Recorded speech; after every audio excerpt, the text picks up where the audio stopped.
Esther, chapter 9.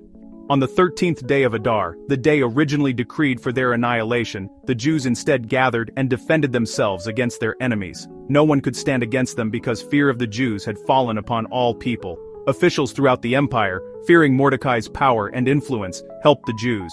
The Jews struck down their enemies but did not plunder their goods. This point is emphasized 3 times. This was an act of self-defense, not aggression for wealth, and, perhaps a strategic move to gain the king's favor. In the citadel of Susa, they killed 500 men and Haman's 10 sons, whose names are listed. The sons are sometimes interpreted as representing various fleshly desires and sins, such as greed, impulsiveness, hypocrisy, and pride. The king reports the death toll in Susa to Queen Esther and grants her further request.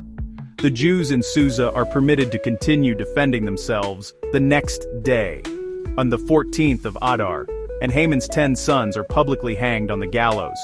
On the 14th, the Jews in Susa kill another 300 men, again, without plunder. In the rest of the empire, the Jews finish their defense on the 13th, killing 75,000 of their enemies without plunder. They rested on the 14th, making it a day of feasting and joy. The Jews in Susa rested and celebrated on the 15th. This created a tradition where rural Jews, and later all Jews outside walled cities, celebrated on the 14th, while Jews in Susa, and later walled cities like Jerusalem, celebrated on the 15th. Mordecai recorded these events and sent letters to all Jews, instructing them to annually observe the 14th and 15th of Adar as days of remembrance.